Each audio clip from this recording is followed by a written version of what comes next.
The Onyx Room was not simply a restaurant. It was a fortress for the financial elite, suspended 50 floors above the unforgiving concrete of Manhattan. To dine here was to declare oneself a master of the universe. The waiters and waitresses were meticulously selected not just for their grace, but for their ability to become entirely invisible. They were expected to be silent phantoms in tailored uniforms, gliding across the Persian rugs to refill crystal goblets before the ice could even contemplate melting. Elena Vance was exceptional at being a phantom. She had mastered the art of the downward gaze, the submissive nod, and the quiet retreat. At 27, Elena wore a crisp white button-down blouse beneath a sharply tailored navy blue suit jacket, her brown hair pulled back into a severe, perfect low bun. It was the uniform of the club, designed to look professional yet subservient. But beneath the pristine navy blazer, Elena was hiding a mind that terrified her professors. She was not merely Elena the server. She was Elena Vance, a PhD candidate at Columbia University specializing in forensic linguistics and archaic international contract law. She spent her days decoding deliberately obfuscated legal jargon, and her nights pouring vintage Bordeaux to pay for her disabled brother's astronomical medical bills. The duality of her life was an exhausting tightrope walk. She existed in a state of perpetual fatigue, fueled by black coffee and sheer survival instinct. The wealthy patrons of the Onyx Room saw a girl who carried plates.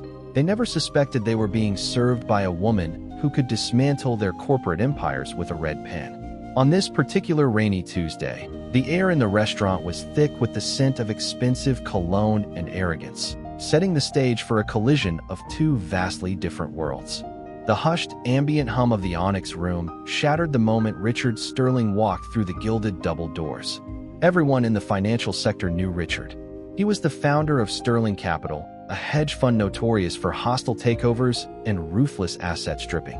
He walked with the heavy, unearned swagger of a man who believed the world owed him its total obedience.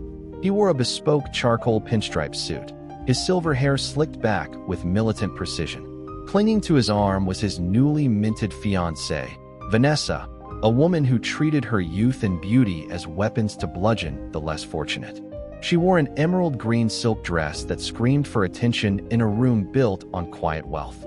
The maitre d', a perpetually anxious man named Julian, practically sprinted to greet them, his spine curved into an obsequious bow. Julian snapped his fingers at Elena, a silent command that made her stomach tighten. Table 1, the undisputed seat of power in the room, was hers tonight.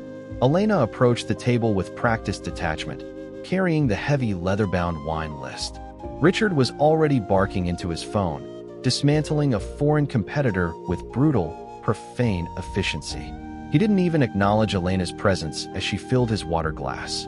Vanessa, however, immediately locked eyes with her, offering a slow, raking assessment that concluded with a dismissive sneer. This was the game. The wealthy asserted dominance, and the staff absorbed it. Elena knew the rules, but as she stood there holding the silver water pitcher, she noticed a thick leather portfolio resting aggressively on the table next to Richard's gold forks. It was stamped with the logo of a notorious Swiss banking conglomerate. The evening was about to become very interesting. The tension at table 1 was thick enough to choke on. Richard had finally ended his call, slamming his phone onto the table with a loud crack that made nearby diners flinch. Elena stepped forward, her voice a calm, modulated murmur. "Good evening, Mr. Sterling. Welcome back. May I offer you our reserve champagne to start the evening?" Richard didn't look up. He was currently flipping aggressively through the Swiss legal documents, muttering to himself. It was Vanessa who spoke. "No," she snapped, her voice nasal and piercing. "I want a vodka martini. And don't bring me that cheap domestic garbage. I want beluga. And tell the chef I need my salad without dressing, without croutons, and frankly, without any imagination. Just lettuce." "Right away, ma'am," Elena said smoothly. She turned to Richard. "And for you, sir?" Richard finally dragged his eyes away from the contract. He looked at Elena as if she were a stain on his shoe. "I want silence," he grunted. "And I want you to tell the sommelier to bring the 82 Lafite. If he brings the 83 like last time, I'll have his job. Now go fetch." Elena gave a microscopic nod and turned to leave, but her sleeve lightly brushed the edge of the oversized Swiss portfolio. It shifted a quarter of an inch. Richard slammed his hand down on the leather cover. "Watch it, clumsy," he barked. "This contract is worth more than your bloodline. Do not touch it." Elena froze. A hot flash of indignation spiked in her chest, but she pushed it down into the dark, familiar box where she kept all her pride. "My apologies, sir. I will be careful." She walked away, maintaining her composure, completely unaware that the real confrontation was only minutes away. When Elena returned 10 minutes later with the beluga martini and the exorbitantly expensive bottle of Lafite, the atmosphere at the table had shifted from hostile to triumphant. Richard was holding a fountain pen, gesturing wildly with it as he spoke to Vanessa. He had pulled a stack of densely packed, foreign-language legal documents from the portfolio. "They think they're so clever, these Swiss bankers," Richard boasted loudly, uncaring that the entire dining room could hear him. "They buried the asset transfer terms on page 42. My legal team went over it today. 40 lawyers, 200 grand in billable hours, just to tell me it's clean. I signed this tonight, and I acquire their entire lithium mining division for pennies on the dollar." Vanessa sipped her martini, looking bored. "That's fascinating, darling. Do you think I should get the Bentley in white or silver?" Elena stepped up to the table, her hands steady as she prepared to open the wine. As she expertly drove the corkscrew into the vintage cork, her eyes naturally fell upon the documents spread haphazardly across the white linen. The font was small, the language an archaic blend of Swiss-German legal phrasing, but to Elena, it read like a children's book. Her doctoral thesis was literally on the linguistic traps of European corporate asset transfers. She recognized the specific clause facing her upside down immediately. It was a poison pill rider, a deeply buried linguistic loophole designed to trigger an avalanche of legacy debt onto the buyer. Elena paused, her eyes locking onto a specific word, verpflichtung. She knew instantly that Richard's 40 high-paid lawyers had missed a fatal nuance. The cork slid from the bottle with a soft pop, but Elena was entirely frozen, her gaze glued to the paper. Richard noticed the hesitation. To a man whose entire life was built on absolute control, a 2-second delay in service was an insult. He slammed his hand on the table again, rattling the silverware. "What is your problem?" Richard snarled, his face flushing with anger. "Are you incapable of pouring a simple glass of wine? What are you staring at?" Elena snapped back to reality. "I apologize, Mr. Sterling. I was just..." She hesitated. It was against every rule to speak to a guest about their personal affairs, but the ethical dilemma burned in her chest. "I couldn't help but notice the liability clause in subsection C." Richard blinked. Then, a cruel, mocking laugh erupted from his chest. It was loud enough to stop the conversations at 3 adjacent tables. "You noticed the liability clause?" he mocked, wiping a fake tear from his eye. He turned to Vanessa. "Did you hear that, darling? The waitress is offering legal counsel." Vanessa smirked, swirling her martini. Maybe she should stick to fetching bread. Richard turned his venom back to Elena. He snatched the menu from the table and shoved it hard against her chest. "You're a servant," he hissed, enunciating every syllable. "You don't look at my documents. You don't speak about my business. You probably can't even read half the words on this menu, let alone a German corporate contract. Read it. Go ahead. Read the French entrees out loud for me, since you're such an intellectual." The restaurant fell dead silent. Forks hovered. Eyes turned toward table 1. Julian, the manager, was already rushing over, looking terrified. Elena stood there, holding the heavy menu against her chest, the billionaire's derisive words ringing in her ears. The humiliation was designed to break her. Julian arrived breathless, his hands clasped in begging desperation. "Mr. Sterling, I am so deeply sorry. She will be removed immediately. I will comp your entire meal." "Please, shut up, Julian," Richard snapped, his eyes never leaving Elena. "I told her to read the menu. Let's see how smart she is. Read it, illiterate." In that profound, suffocating silence, something inside Elena shifted. It wasn't an explosion of anger. It was a cold, precise locking of gears. The part of her that was Elena the submissive waitress evaporated. The part of her that was Elena Vance, the brilliant academic who out-debated Ivy League scholars, stepped forward into the harsh light. She didn't cry. She didn't run away.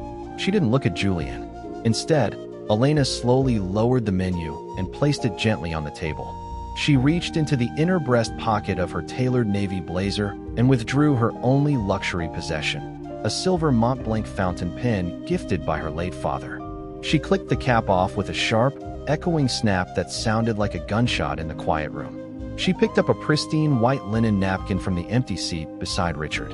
"You are concerned about my literacy, Mr. Sterling," Elena said. Her voice was no longer the soft, breathy tone of a server.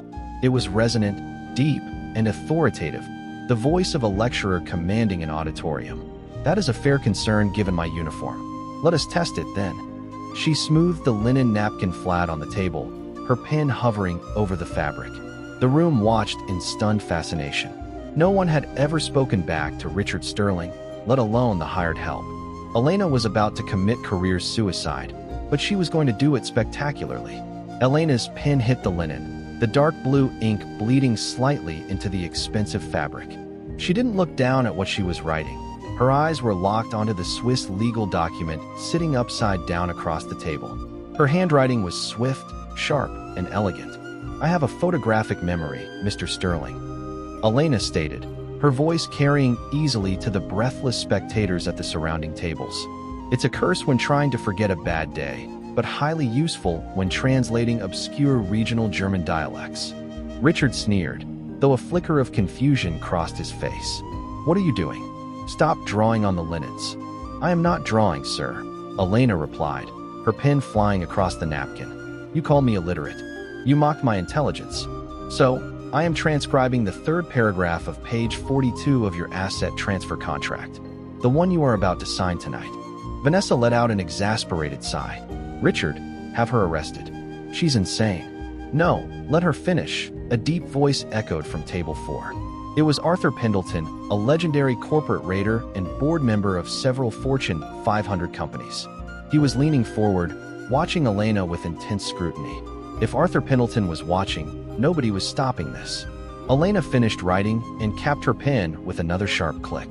She spun the napkin around and slid it across the mahogany table until it rested directly in front of Richard. "There," Elena said. "I've translated the specific archaic Swiss German clause your 40 high-priced lawyers conveniently missed while they were billing you $200,000. I suggest you read it in English, since we are checking each other's literacy tonight." Richard stared at the napkin. The silence in the room became incredibly dense, fragile as spun glass. Richard looked from Elena to the napkin. His eyes scanned the blue ink. The smirk on his face slowly evaporated, replaced by a deep, ashen pallor. "The term they used," Elena explained, her voice ringing out in the silent dining room, "is Altlastenverpflichtung. In Standard High German, it broadly means legacy liabilities. Your lawyers likely assumed it referred to the standard pension debts of the workers in the lithium division, a manageable expense." Elena leaned forward, resting her knuckles on the edge of the table. "But this contract dictates arbitration in the canton of Uri, Switzerland. Under their specific jurisdictional precedent, that single compound word encompasses environmental rehabilitation for the last 50 years.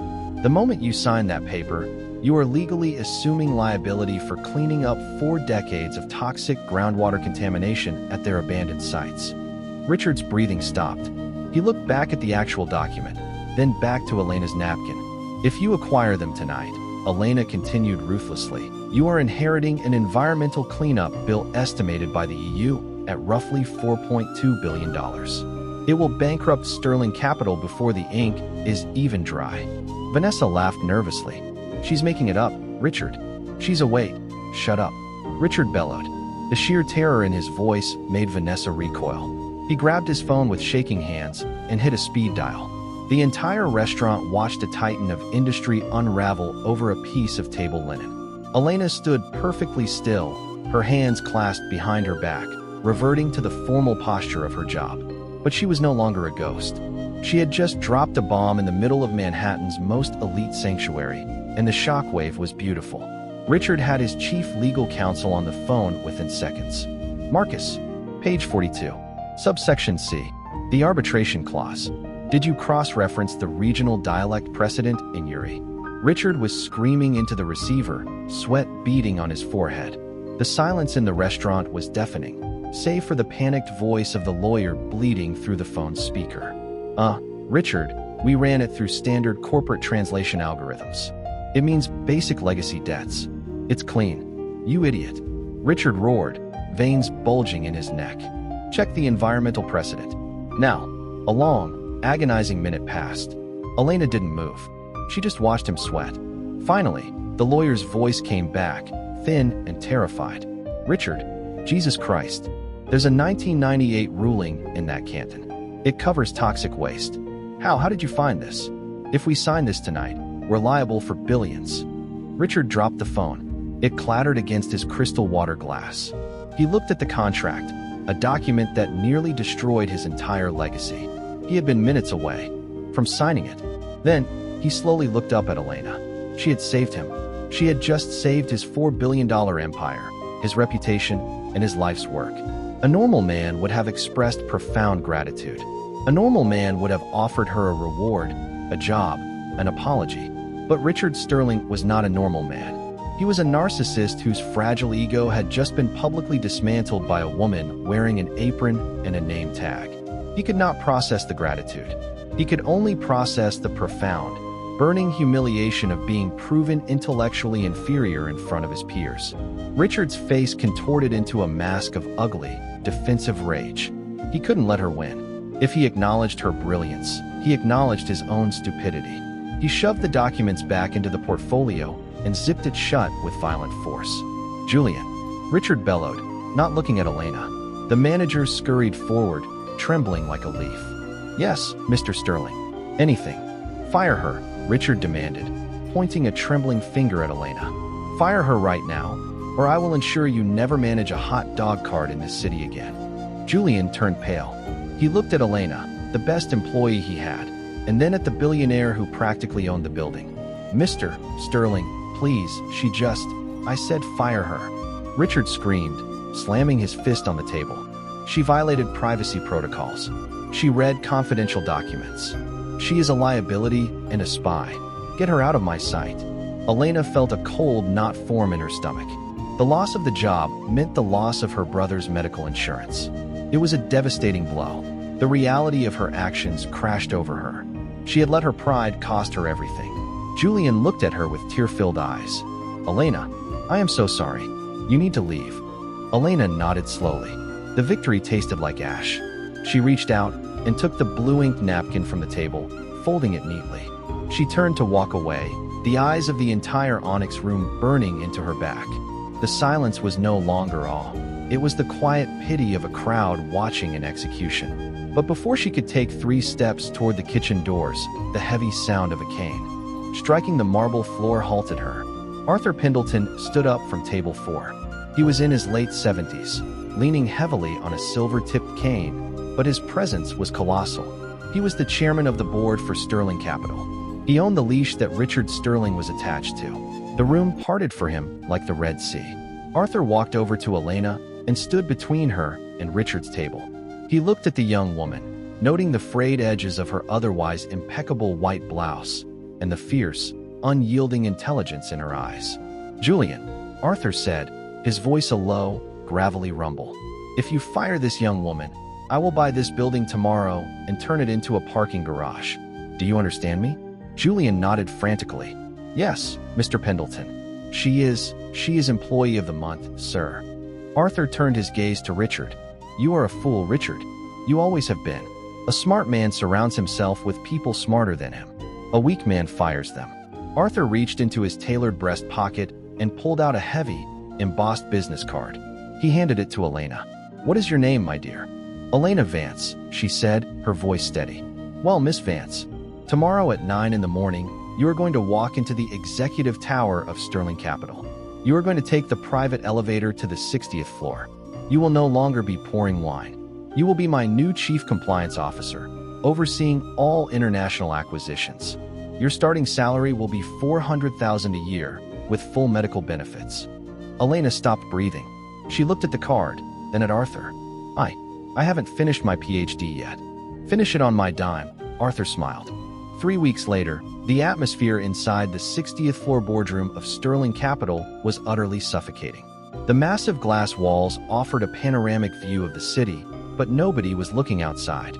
All eyes were fixed on the head of the long mahogany table. Elena Vance stood there. She was wearing the exact same outfit, her crisp white blouse and tailored navy blue suit jacket, her hair in the same efficient low bun. It was a deliberate choice. She wanted Richard Sterling to remember exactly who she was and where she came from. The only difference was that she was no longer holding a wine menu. She was holding a laser pointer. Arthur Pendleton sat to her right, sipping black coffee. Richard Sterling sat at the opposite end of the table, looking haggard and furious. He had spent the last 3 weeks trying to find a way to discredit her, but Elena's work was flawless. She had audited his past 5 years of acquisitions and uncovered a labyrinth of reckless negligence. "Gentlemen," Elena said, projecting a complex spreadsheet onto the wall monitor. "As the new Chief Compliance Officer, it is my duty to inform you that the Swiss lithium deal was not an anomaly. I have spent the last 3 weeks reviewing Mr. Sterling's recent portfolio." She clicked to the next slide. Red numbers flooded the screen. Over the past 4 years, Mr. Sterling has bypassed legal review on 7 different overseas acquisitions, relying instead on automated translation software to save on legal fees. These acquisitions carry hidden legacy liabilities, pension deficits, environmental fines, and tax penalties, totaling over $800 million. The board members erupted into murmurs of shock. Richard stood up, slamming his hands on the table. "This is a witch hunt. She's fabricating data." Elena didn't raise her voice. She didn't need to. "Fabricating data?" she asked softly. She pulled a thick stack of printed emails from her portfolio and tossed them down the length of the long table. They slid perfectly, stopping right in front of Richard. "These are your personal emails, subpoenaed by internal compliance. You explicitly ordered your legal team to ignore the due diligence reports. You called them, and I quote, unnecessary friction in the gears of progress." Richard's face went paper white. He looked at the emails. His own signature block stared back at him.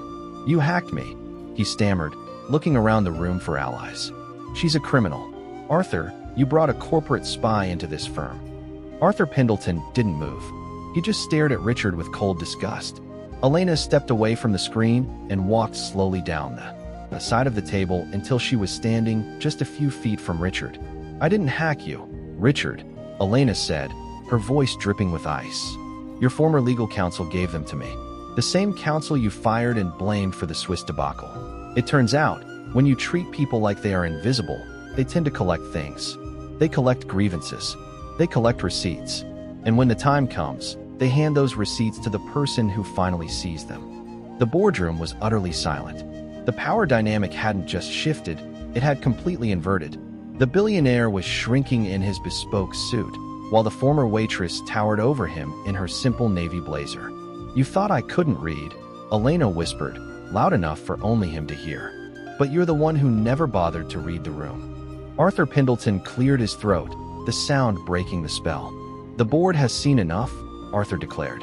"Richard, you have willfully endangered the assets of this company, committed gross negligence, and attempted to conceal your actions from the shareholders. I call for an immediate vote of no confidence and the immediate termination of Richard Sterling as CEO of Sterling Capital."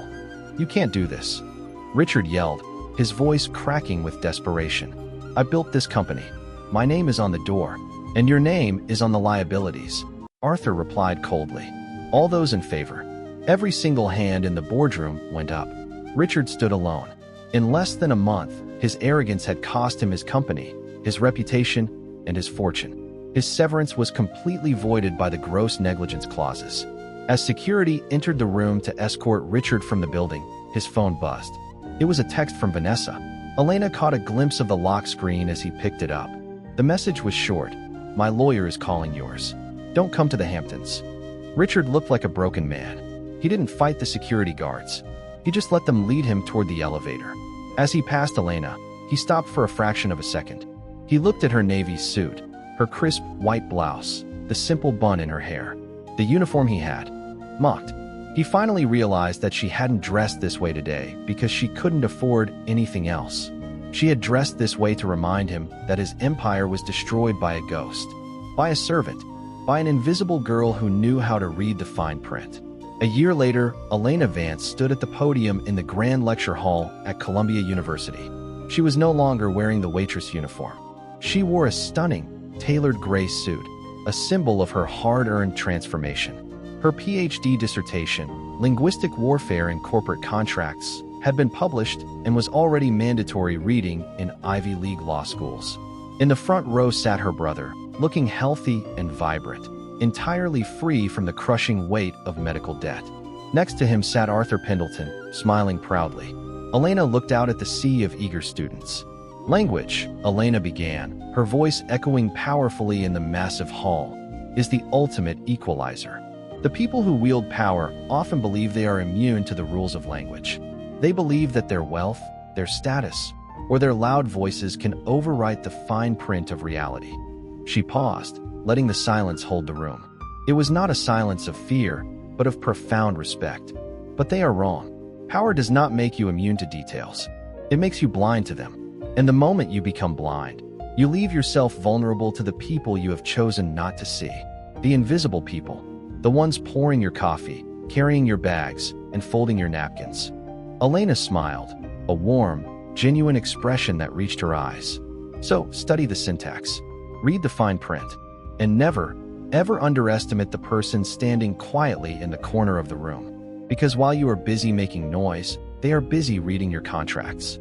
The lecture hall erupted into a standing ovation. Elena closed her notes, picked up her silver Mont Blanc pen, and walked off the stage. She was no longer a ghost. She was the one writing the rules.